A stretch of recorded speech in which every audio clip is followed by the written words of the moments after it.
Well, good afternoon, everybody. We are going to do a quick overview of some of our NDMTSS opportunities for the year. We've got a lot to share today, and it's not just about training opportunities. We want to make sure that we have an opportunity to share some of the resources and some of the work that is just kind of part of our ongoing supports that we try to provide for schools across the state, knowing that everyone is kind of in a different spot. We've had a lot of people participate in trainings. We'll talk a little bit about that. We're always in an ongoing process of continuous improvement around our North Dakota multi-tiered systems of support work. And so we just want to share some things at the beginning of a school year. We did have an overview webinar in the spring, and some things have changed.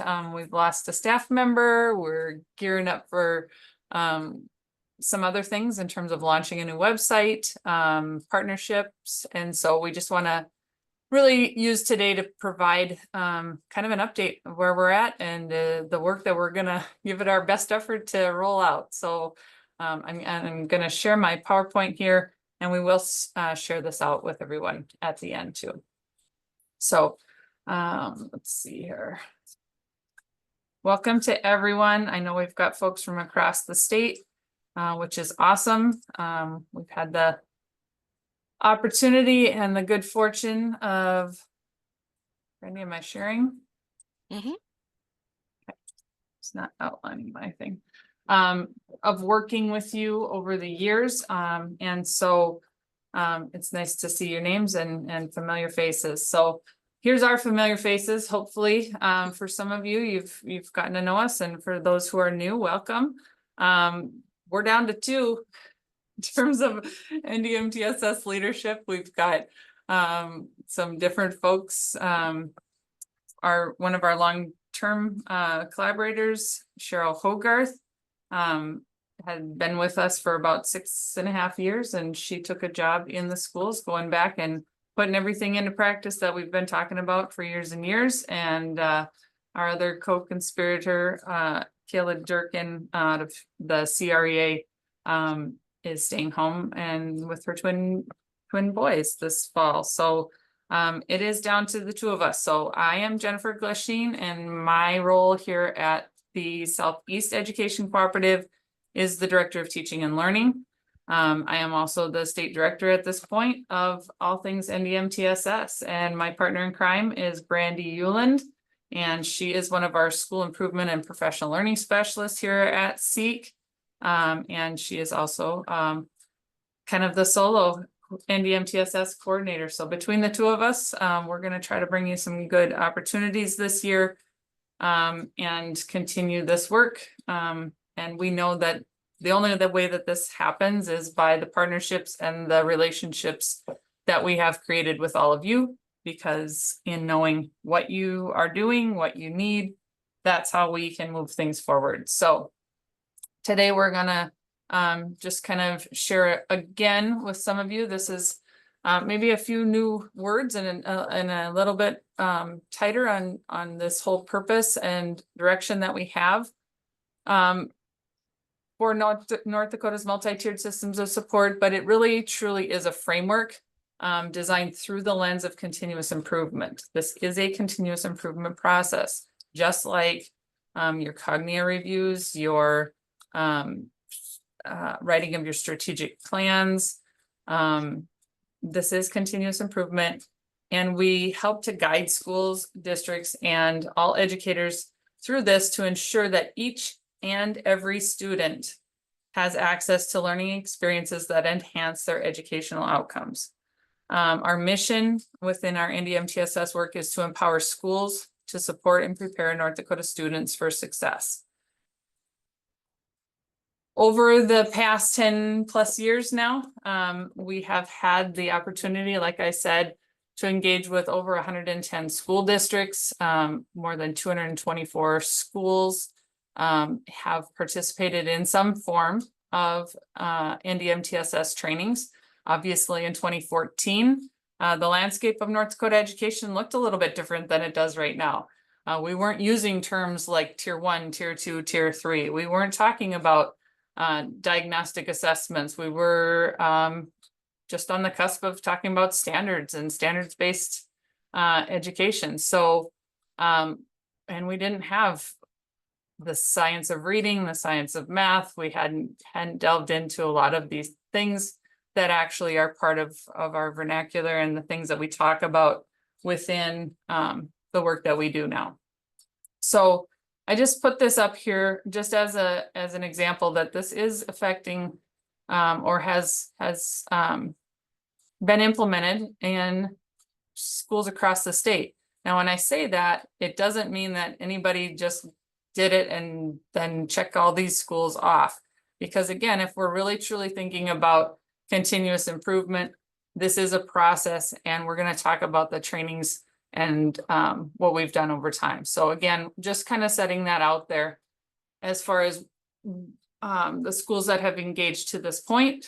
And we may have some of you who are like, yep, we need to come back and we need to talk about some things again.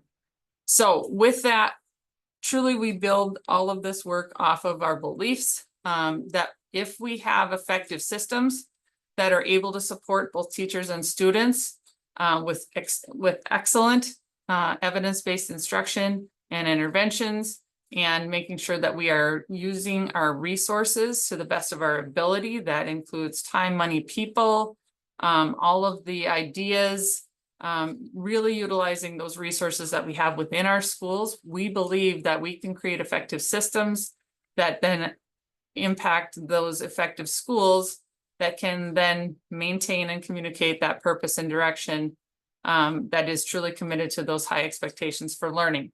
And so you can see some of the language that we use. We do tie into those Cognia purpose and direction standards. We do believe that these things are all interwoven, but we also want to make sure that within our systems that we are truly supporting those effective teachers who are right there with our students, creating those effective learning environments where all students can learn and improve. And so this really truly is systems work. We believe that we've got great educators. We've got classrooms that are dynamic and meeting the needs of all of our students across the state. We just want to make sure that it's happening in every single classroom across all of our schools. So this work really is boiled down into kind of our three linchpins here of making sure that we are in that learning phase and that we're empowering people and that we're continually growing in this work.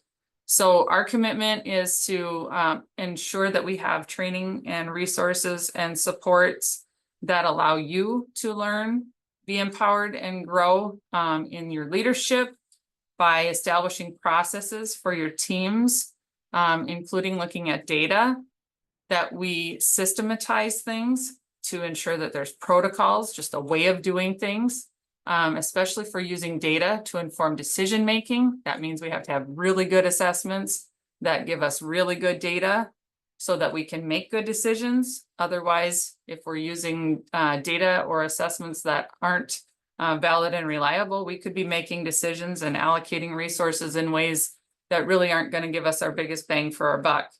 That also leads into the next one where we're talking about leveraging effective evidence-based instructional practices. We want to do the things that are shown through evidence to support students in their learning to the best ability. We know that time is always a resource that we hear people say is at a premium, and that we have to make sure that we're doing things that gives us that best learning environment, but also that time that allows us to make that impact with kids. And then we're going to be looking at implementation fidelity. We have to make sure that kids have access to the really good stuff and that it's done in a way that will ensure outcomes. So again, all of our trainings, we hope helps to establish a way of thinking about how we lead change from a school-based leadership team perspective.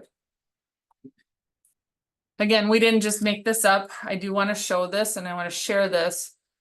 This is from the National Implementation Research Network. We believe that implementation is the critical linchpin. We will hear over and over again as the director of teaching and learning at the SEC. I have been in this role forever, and again, we hear research over and over again that says professional development. We spend a lot of money on professional development, and what difference does it actually make? I've taken that and really committed, doubled down on that over the time that I've been here at SEEK to make sure that the reason, if you're going to pay for any sort of professional learning, we want to make sure that those things get translated into practice. And so what you'll see on the screen here is that we have to, again, start with those really effective practices. You hear things like effective practices, implementation. This is the systematic, the effective, the scaffolded instruction. All of those things on the IES practice guides, the What Works Clearinghouse. We want to start with the really good stuff that has been proven. John Hattie's work, all of those effective practices. If we don't start with those things and we're just trying things that we think might happen, we are wasting our time, money, and resources. And in a sense, sometimes we can miss the opportunities with the kids that we have right in front of us. So we always start with those effective practices. And then we talk a lot in our NDMTSS trainings about effective implementation. We know that people are at different stages of implementation. You may have some really great things going on, but we want to make sure that as you bring in new people, as you bring in different components within the work that you're doing, that we recognize that we may be starting back at an exploration stage, installation, implementation, or sustainability. And so as we move through those different stages of implementation, we also know that we have to make sure that we're selecting the right people to be on the bus to help get people trained up, coached up, that our leaders are helping to utilize data and leverage those drivers that also lead to effective implementation. And then the last component really comes down to those enabling contexts. This is probably one of those pieces of what we've learned over the years is that every single school team that we come in contact with has its own context. It has its own makeup of the people, the community, the resources, the staff, the leadership. But when we bring people together and support the leadership team, those school-based leadership teams, and we really do look at those ways in which we can get things started, start implementing, look for those opportunities for growth and change and implement those improvement cycles. That's when it works in a school. It isn't that we can say, this is the map, you all need to do exactly the same thing that they did in Kindred or that they did in Trenton or whichever school we could pick around the state. It really has to do with the context of your school, but we do know what those leverage points are. So if we put those effective practices into use with effective implementation and considering your context, that's where we're going to see those greatest outcomes for students. As I explained, I will send out the PowerPoint, so I just included a slide that gives a little bit more information about what I just talked about. So as we move into just this first section here, then about our NDMTSS work, I just want you to think about just for a second, this is our definition. So I'm going to be quiet for a second, but I want you to think about the little blue box over on the side. What word or words stand out to you in the definition, and how does it relate to what you would like to see more of in your school? What's your hope for your school, or what in the definition actually pops for you? And if you would, please put that word or words phrase into the chat.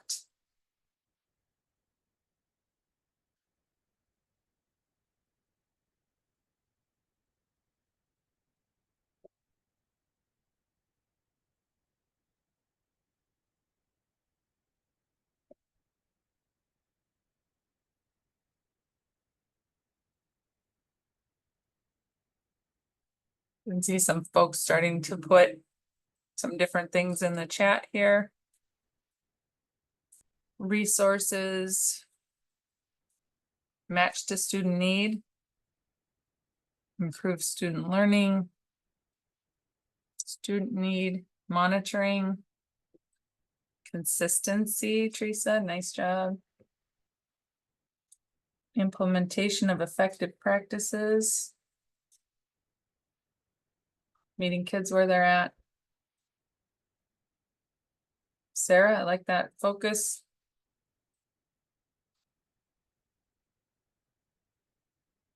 Courtney Storhoff, I think you've got the word in there that I love the most, best opportunities for all students. Again, I think part of this definition comes into play. Thank you all for sharing and keep sharing as you would like. But as we put this definition together, we really obviously loaded it up, right? If you think about the number one problem that you would like to solve in your school, there's got to be something in this definition that probably matches that, right? So again, my favorite word in this whole definition is probably one of the smallest, and it's the little red all students.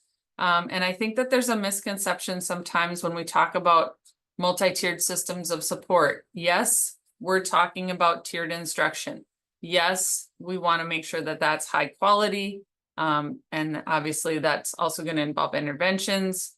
We are talking about data, matching that to student needs, monitoring progress, and we're using it to allocate resources and implement well. However, one of the things that we get a little bit confused with when we start putting capital letters and we start talking about MTSS as a thing is that this is about supporting students, and it's about supporting all students. When we say tier 1, that's every single student. That's special ed students, that's EL students, that's our general education students, because that's all. And we're trying to make sure that they are able to achieve grade level expectations, both academically with our standards and behavioral expectations. So all means all, okay, as we start talking about this definition.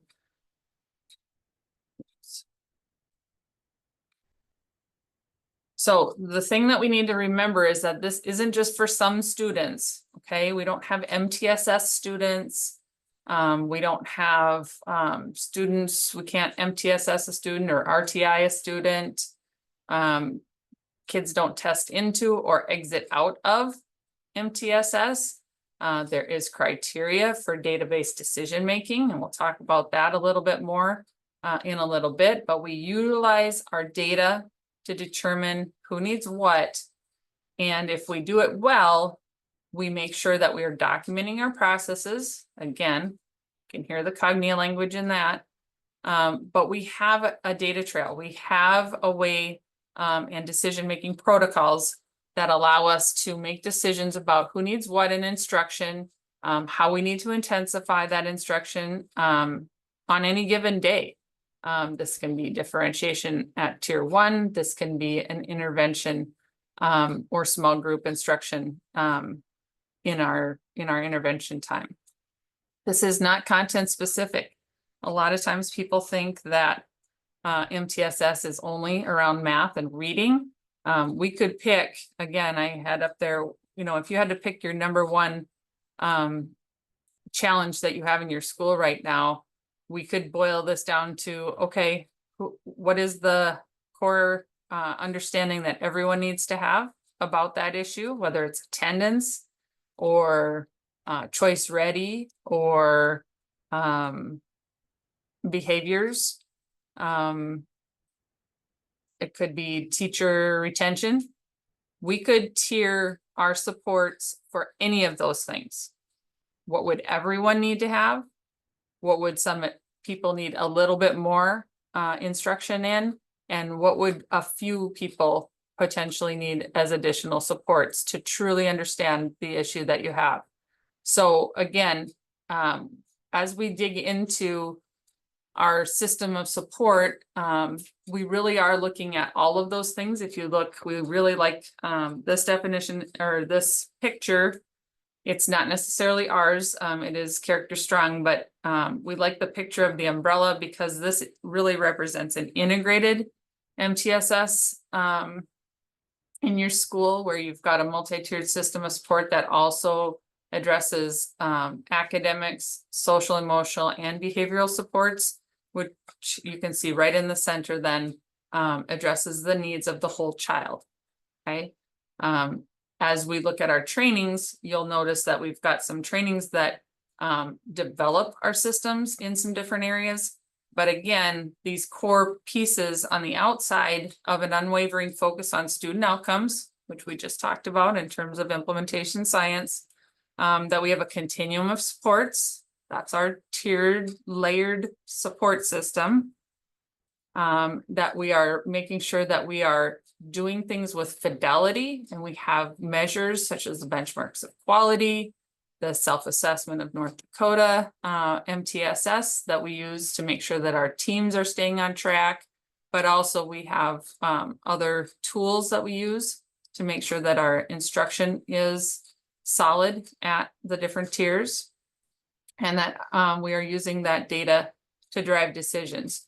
But the bottom part here is, again, back to our mission. We want to make sure that every student every day is getting what they need to be socially, emotionally, and academically well.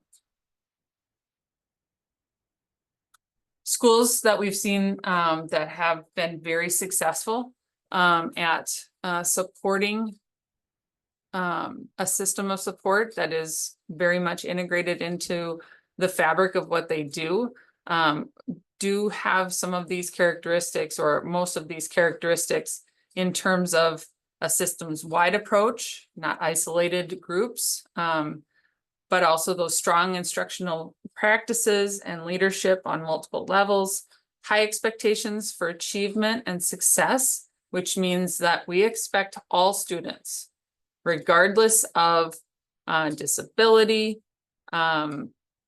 grade that they're entering our schools, free and reduced status, anything, we hold all of our students to these high expectations, and we truly believe that all students can succeed.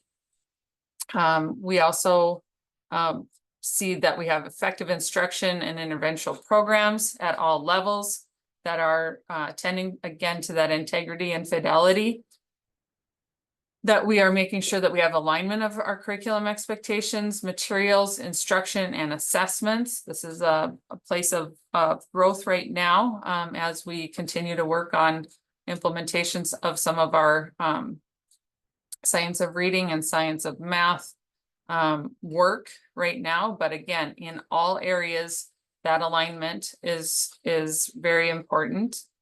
And we look at the assessment literacy of our students or of our educators to make sure that the use of those assessments and then the data that comes from them is utilized really well. And then we also make sure that not only is all of the things that we're doing with students based on data, but also our professional development should be aligned to and the fidelity and data use is aligned to whether things are actually making changes in our practices as professionals and having that impact on students. So as we look at this, these are our essential components for North Dakota's multi-tiered system of support. And not surprising, I've talked about it several times already, but the five are assessment, database decision-making, our multi-tier instruction, which again includes intervention, our infrastructure and supports, which are all things schedules, resource allocation, professional learning, curriculum selection, all things there. And then that fidelity and evaluation, making sure that what we're doing actually is having the outcomes that we're trying to attain. The thing that we know supports implementation of these essential components is that gray bar there of our implementation fidelity and implementation science. As we look at successful implementation of MTSS, then we look at and we understand that this demands ongoing planning, continuous improvement, and sustaining and expanding efforts, and that teams must do a lot of the things that are listed here. And these are things that we have built into the trainings that we do.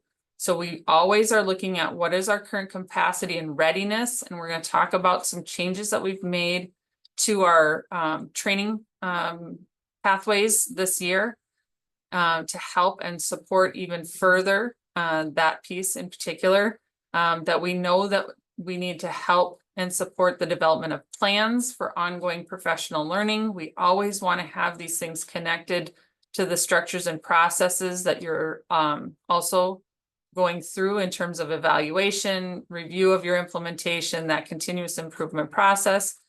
And truly where we've seen schools be the most successful is when they are engaging stakeholders as partners in the work.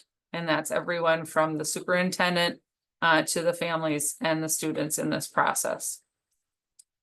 So again, just to reiterate, and then I'll talk about some of the trainings here. We believe that Tier 1 is that foundational piece in terms of all things are built from Tier 1. And so as we look at some of the changes that we've been looking at making for this year, we really have circled back and enhanced and expanded the opportunity to look at our Tier 1 as foundational in terms of your curriculum, your instruction, and your assessment, and leaning into and on those things that are the underpinnings, which are state standards and our core content standards that we know are the things that we want students to know and be able to do at each of our grade levels. We know that explicit instruction is required and essential, especially when students are learning new or novel information. So again, you've heard explicit instruction talked about over and over again in some of the legislation around the science of reading, but you can see it in effective instruction research all over the place. Anytime students learn something new, whether you're 51 years old like I am, or 5 years old and just coming into the country and trying to learn a new language, if it's new, explicit instruction is going to save us the time. It's going to be more impactful because it eliminates or reduces the amount of mislearning or miscommunication about learning that skill right from the beginning. So we need to get our students off to a good start. Intensification is a term that we use in terms of what kind of additional supports do we need to put in place so that students have adequate progress or adequate practice to be able to get to a point where those skills that we were just taught, we can practice, get corrective feedback, utilize modeling all of those instructional strategies to really be able to internalize and be able to do those skills with automaticity, where we can move into how do we use those skills to adapt to new situations, to generalize to new scenarios, and really make sure that those skills then become part of what we have learned. All throughout this, we know that engagement in learning by the students is essential and just mandatory, but we also know that students need those opportunities, and we need to support our educators in making sure that they have the strategies to engage every student every day in all the time, and we make that learning visible. In addition, that multi-tiered instruction really has to make sure that we focus in on how we establish the relationship between Tier 2, which are those targeted supports to enhance some of that time and opportunity to practice that we talked about to support the Tier 1, but they need to be built in a layered fashion so that it is connected for students. And then we also make sure that we are really relying on that tier 2 and tier 3 interventions really lean heavily into the research reliability and validity. And this is where we are able to match the data and the assessment information to what the students really need in terms of using our diagnostic assessments well and matching it to the interventions that will address that need area. All right, lots of talking. This is probably something that many of you are very familiar with, tier 1, tier 2, tier 3.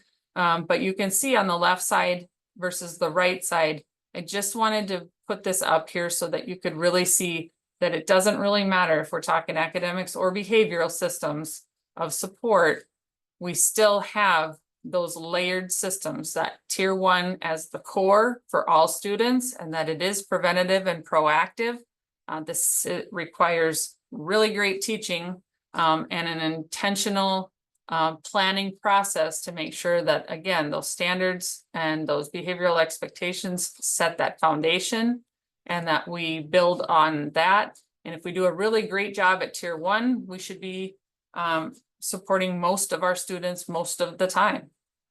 If we know that we have some additional supports and some kids are not quite getting there, that's where we layer on the targeted supports for some students. And this is where we get really tight, really fast with those intervention supports, making sure that they match that student need. We shouldn't have an overabundance of students needing tier 3 supports if we're doing our tier 1 and our tier 2 really, really well. So those tier 3 supports are typically for individual students that are very much assessment based and may require a very high degree of intensity. But again, if you think about these 3 tiers, to be an effective system and run an efficient system, putting our resources into that tier 1 where most students are impacted in our classrooms day in and day out makes the most sense. It's where we have most of our kids most of the time. As we get into tier 3, if you think about it, when we're doing one-on-ones with students or we have that intensity, that's where it becomes more costly. It becomes more costly in all of our resources, in time, in money, in resources. Not that we don't need it, we definitely do if we have that need within our school. But if we can do a great job at tier 1 and catch kids early and often with our tier 2 supports, that's what we're trying to do. And so sometimes as people engage in our trainings, we go through this process of implementation where we really do bring people in at that very first step on the left where we're assessing our systems. And we want to make sure that every team understands exactly what's in place, what they have access to, what they are currently doing, and really establish that current reality. And then we go through our training processes to then look at those places in our systems where we can improve, that we are going to start implementing, that we can fill some gaps, we can remove some barriers, we can jump over some hurdles and really make our systems run as efficiently as possible with the best outcomes for students, until we get to a point where we find that we can start sustaining and scaling up many of our practices. All right, so before I go any further, I'm just going to double check if there are any questions or if I need to take a pause for station identification. How about Brandy, are there any questions or anything I need to slow down on? There's no questions in the chat, no. Okay. All right, so now just to make sure that everybody has a feel for what our trainings are going to look like this year. Again, back to this, we kind of take the blue as phase 1, the green as phase 2, and then the orange as phase 3. And you can see on our, some of you have seen this before, a training roadmap. The gray bars across the page say phase 1, phase 2, phase 3. Those are the same, that's the same language. In phase 1, we're planning for success.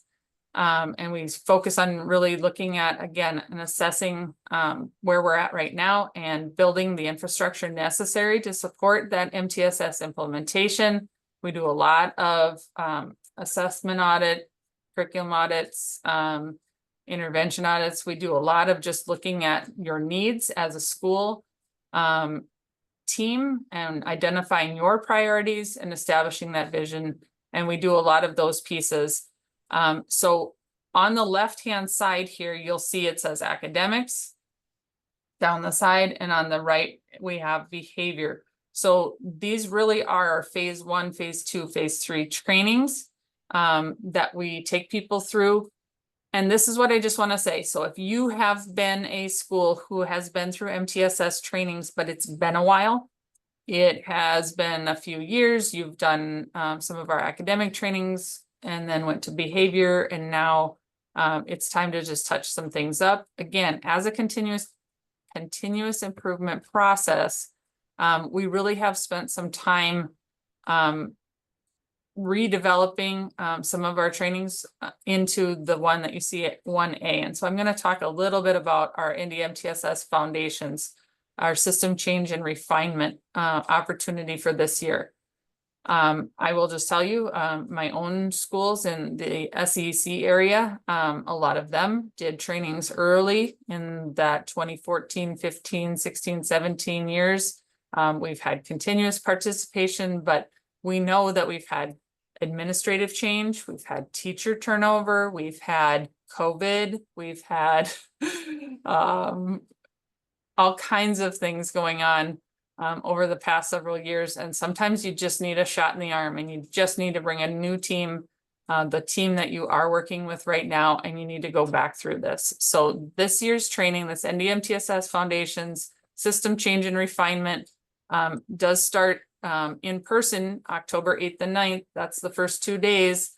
And we're going to finish in June 10th and 11th with some very intentional planning to make sure that as we head into back to school time next year, that you really have that solid year under your belt to review all of the things,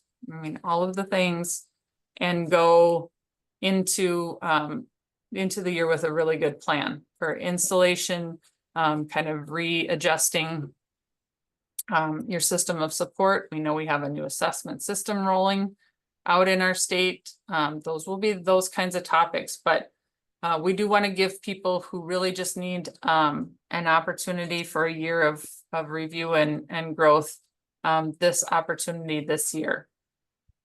In addition, we know that we've got schools, again, on that list and across the state that have already been engaged in our trainings on the academic side. And so we also know that people then oftentimes are looking at supports for our behaviors. And it's not that you have to start with 1A and go through all of the trainings on the left and then go to the right, but this really is developed in such a way that we have multiple years of support to fully install your system of support and really make sure that you have the tools and resources that we have available to us to help to guide you through some things.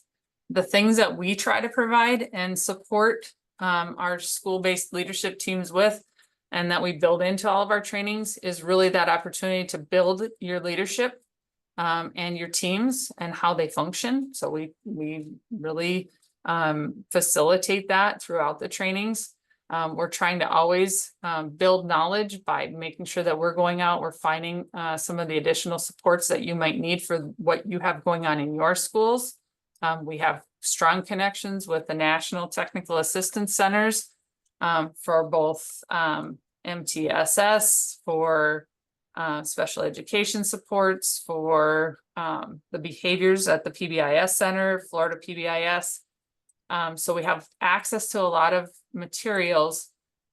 We also value and want to make sure that we're taking the time to allow the teams to reflect on their current practices, and that we're not skipping over that part Nothing's more frustrating than having somebody come in and say, oh, well, you need to, redesign a system that actually is in place. We just need to address it, see where we can make the improvements, and keep moving forward. We focus a lot in our trainings again, on implementation. I think we've heard that over and over now, but we don't want to fall short on the supports to really make this become something that is embedded. We helped you all to set goals for your outcomes. We provide work time at our training so that this isn't all work that you have to carry back with you, while valuing the fact that there will be an action plan, that there will need to be time set aside as you are in your schools and between the in-person dates. And we also support with some of our coaching connects in between. So no matter if you're looking at academic or behavior trainings, these are the things that we build into all of our trainings and supports. So we know that the keys to successful implementation is getting the right people on the right bus, or on the right bus. That's important too. On the bus, in the right seats. But who might that be? Why is it so important? We do have expectations. We require a school building leader. So the principal of a building must be in attendance at our trainings. And we also require somebody who is from special education, whether that's a teacher or in some of our multi-district units, we've had the coordinator or a special education unit director. This is important because we do not want these to be separate systems, and we've done a lot with our special education units and our schools across the state, where we've really brought those conversations out and leveraged the positive impacts that everybody can have. So we have to get the right people on the bus and in the right seats. We also need somebody who has access to all of the data. So those are three, but we need general education teachers. We need different grade levels. We need different content areas if you're secondary. And we can go into that further as we help you through the sign-up process. But we also need you to understand that this is a journey. This is not go to this training and then we'll know it all. It's just not. It's not a finite process. It is a journey. And everybody's coming to us at different points, but we also need you to understand this is about how we will grow in our knowledge, our understanding, our skills, and our capacity. And we're looking for helping to create some efficiencies in your system. And for those of you who are principals on the call, this may also mean how you can leverage some of your champions in your building who are looking for some leadership opportunities and also collaborate with you. I think that's one of the strongest and most excited I've seen some of our administrators, and truly how it has extended some people's careers, I would say, at the administrator level, is when we really get cooking with this, creating those efficiencies. And then the last piece is this really is about aligning, deciding, and documenting how we're building sustainability. And so this, again, those documented processes, this should sound familiar to you about the co-created vision, clarity around processes, and monitoring our progress in terms of a continuous improvement, school improvement process. So this NDMTSS Foundations is kind of the core training that we're kind of putting out in front of you today. Although if you're in some of the trainings, you have looked at some of the other ones already, and some of you are already signed up. But again, we're looking at that big picture, NDMTSS, those essential components. We're looking at effective implementation, leadership and teaming. Strong emphasis this first year on the foundations of tier 1, how tier 2 layers on that, and how to make sure that we're doing that really well. Looking at our current state, auditing our system, and really co-creating and implementing to support all tiers. So this is new. Some of you have participated in building your system in the past or developing academic pathways.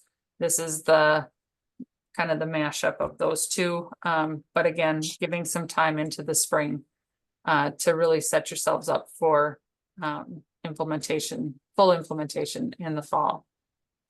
Our other opportunity is our developing school-wide behavior expectations, and this is also coming up very, very soon. But this is one of the things that I see when I go into schools. A lot of times I hear, well, we've got our counselors doing some things around social emotional learning. We've got our administrators working on this. Our grade level teams have set some behavior expectations. We have, we're implementing BAR. We're doing, you know, some different things. This is about our school culture.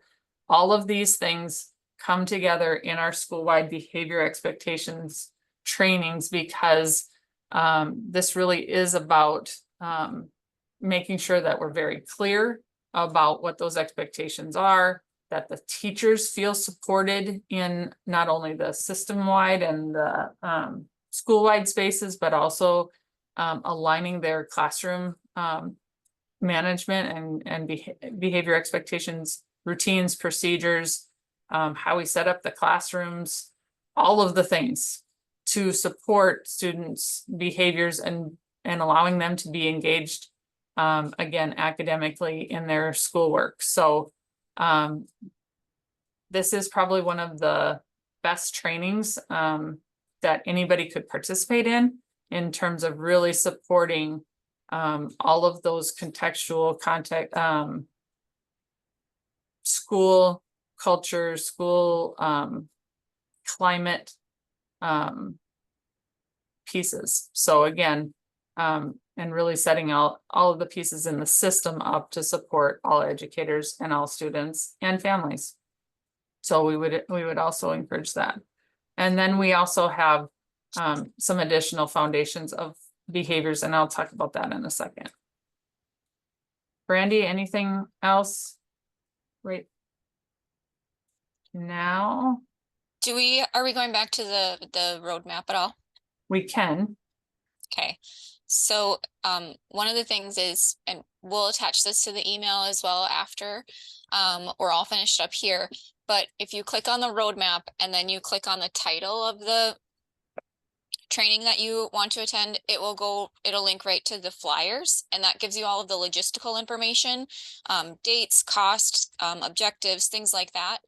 And then within the flyer, there's an MOU connected. And so we do everything through DocuSign this year. And so everything is electronic. So it just kind of takes you down that path of getting signed up. But the biggest thing is just to click on the title here, or you can go to our website as well. But the title here, and then it'll give you all the logistical information. But we do have those dates coming up quickly, and we know that, but yeah, we'd love to have you. We would love to have you. The other thing I just want to put out there, we don't have all of the information, but we do have a new NDMTSS website. It just got flipped over. This is a labor of love. I'm going to just tell you guys, this is digging into 15 or 16 years worth of file folders and trying to get stuff out of my files and out to where people can use it. And so it's a work in progress still. We spent almost the entire year last year just trying to redesign, but also it's not done. It just isn't going to be done. And it's a little bit different. It's not just information. It is trying to get some of the tools and resources that, and the websites and the technical assistance centers, those things that, and places that we go to over and over again to share out with schools and to help inform our practice. So check it out. We're going to try and figure out a little feedback form of some sort to put out there. But if you're looking for something, you can't find it and say, where is this? Just there is a little thing on there that you can contact us off of the website, but go take a look. And like I said, we're going to be continuing to develop it.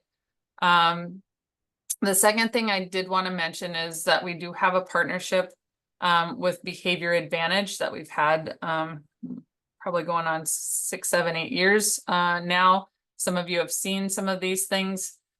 They are working on what we partner with Behavior Advantage on is a PD series, kind of a just-in-time video PD series around behaviors. We have shared this with our schools that have gone through our school-wide behavior expectations training, specifically because that helps to establish that tier 1. It's a very nice series in terms of just the foundations of developing positive behaviors and supports in schools. And so we have worked to through multiple different avenues over the years to try and make sure that these are available to all schools in North Dakota. And so I'm excited to tell you that they're going to continue to be through some funding that we have through a paraeducator grant and also some of our behavior trainings in NDMTSS.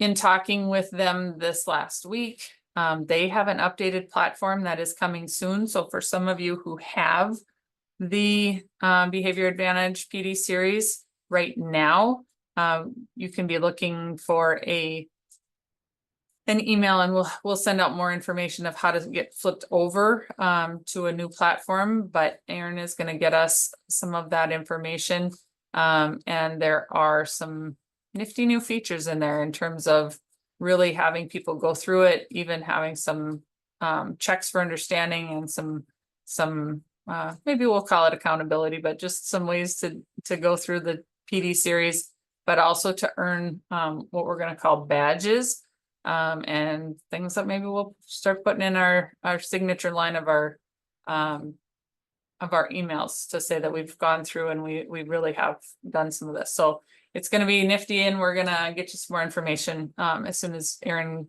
is ready for us to roll it over. But that is available, and we'll give you another preview on that sometime in the future. And then we have in the past, and we're hoping to stand up another leadership series for our supporting systems leaders in spring of 2025. And that will be if Brandy and I are still standing in the spring. So what kinds of questions do you have for us? I'm going to stop talking. I talked way too long today. But what kinds of questions? I'm going to kind of stop sharing my screen, and we will answer any and all questions that you have. Roughly how many people are typically on a team? We would say typically is a hard question to answer in our North Dakota schools. If I say 6 and Trudy calls me from down in her school, she's going to say that's all my teachers. So we require a principal, we require a special educator, we want somebody who has the data, we need some general education teachers. So typically on the MOU, you'll see up to 6 is how we've priced it out. A typical team will say 6. However, I think Cavalier brought their whole team. So it really just depends on who you need to have, but you have to have those key people to make decisions about how we spend our money. And that. Thanks, Danielle. Danielle says we have an administrator, upper elementary, lower elementary, data coordinator, Title I, special ed, and they have 134 students in Barnes County. Thanks, Danielle. Great example.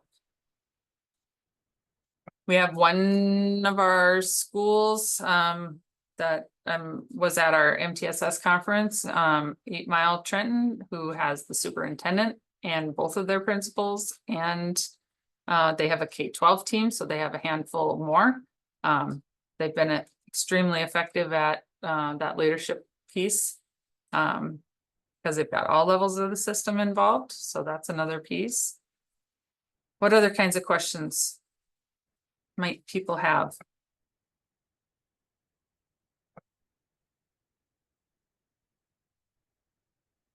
Can we use MTSS to support our Cognia? I got a message just to me. Can you use MTSS to support your Cognia process, whether you're just getting done, maybe you've got some feedback about using data better or improving your school culture? Yes, this is the place, because you're going to be building leaders. You're going to have more teacher input into decision-making. You're gonna have documented processes. You're going to be focusing in on student outcomes. So yes, whether you just got done with Cognia, whether you're just going into a year with Cognia, you're in the in-between years. TSI, CSI, if you're just starting TSI, this is also a place where you can really strengthen your leadership team, some of those processes, again, those effective practices, and really putting those PDSA cycles or those improvement cycles to work and to practice, but also at the same time strengthening the overall system. And those things can be being done at the same time. We don't want to overwhelm for sure and 100%, but we also want to support with the right work and get people moving faster. Kirby's got a question about part of a K-12 school, 2 teams, or we could get by with 1. I would say that sometimes depends. We have K-12 schools that come, and because of the structures and the collaboration and the leadership, it makes a lot of sense to have a K-12 team, because those assessment systems have to make sense. If we're going to have the kids, moving. So again, we want to make sure that we don't stop with Ames Web at 6th grade and move into something totally different in 7th and 8th. However, and some of the resource sharing can happen like that. However, if there are some definite barriers we need to address, sometimes we've had multiple teams. So in some of our larger school districts, in some of our school districts, we've had the elementary start in 1 year with trainings, and then the secondary follows, or vice versa. Sometimes we've had our secondary folks, and it really just depends on the leadership. So Kirby, if you want to drop in the chat where you guys are from, we could maybe even talk about how big your school is. That might be another thing. Jerica, South Hart, school's interested in beginning, and can we join phase 1 at any of the times that were posted on the roadmap for the virtual trainings? Nope. So thanks for that question. That's a really good question. So the dates and times that are listed on the roadmap are all of the times. So we're going to take you all the way from the beginning of the year all the way to the end of the year. So the foundation starts on October 8th and 9th. All of our in-person trainings are in Jamestown at the Farmers Union building. And those in-person days are designed so most of the time we bring you and have you for 2 days in a row to cut down on travel. We're going to start at 9 o'clock in the morning on the first day, and we're going to get you out of there a little bit earlier on the second day so that we know people are traveling. But that time and that space, through COVID, we went to all virtual trainings, and people told us it's better for us to get out of the building. And I will just throw a pitch at this too. If you think about 2 solid days of 7.5 hours of training, and you tried to do that over a school year where you said, we're going to just use our early outs, that amount of time would take you almost 2 years to really find all of that time, and it wouldn't move you as fast as you want to go. So that's how our trainings have been designed. So we have in-person days, and then we will check in with you a little bit later, and from the action items from the 2 days we're together, we check in, we see where people are getting hung up, we try to problem solve through it, we coach you through it, and then we'll come back to another in-person day or 2, and then that's how we move throughout the year. So all of the dates are inclusive of that particular training. We do have other times of the year where we do just have some webinars, have some of this kind of stuff that we're doing today. But for the trainings themselves, it's everything that's listed there. What other kinds of questions do people have? Kirby, you've got a pretty big school. We might chat after we're done. You might need 2 teams, just depending upon structures. And the only reason I say that is I have one school in Seek that is a little bit bigger and we have a K. We have a K-12 principal and we have a K-12 and then we have a K-12 assistant principal. So I would just want to know more about your school before we gave you some advice there.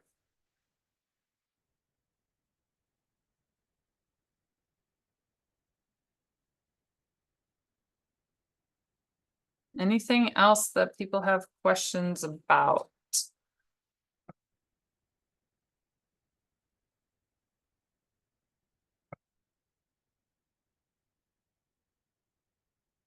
All of the trainings have different costs depending upon the number of days that are involved. And as Brandy said, first I did send out the roadmap with the initial invitation for today that I sent out last Wednesday or Thursday. And so if you click on the name of the training in that roadmap, and when I'm talking about the roadmap, it's the one with the academics and behavior and the different levels. Click on the name of the link or click on the name of the training and that will go to the flyer and it will have the costs on there for each of the different trainings. They're not all the same because they have different numbers of days of support and different trainers. You're welcome.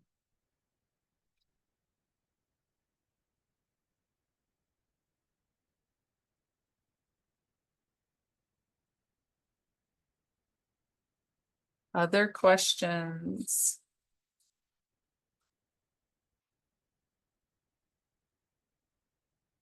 If you've been through MTSS trainings in the past, but it's been a while, this might be a good time for that foundations kind of reset.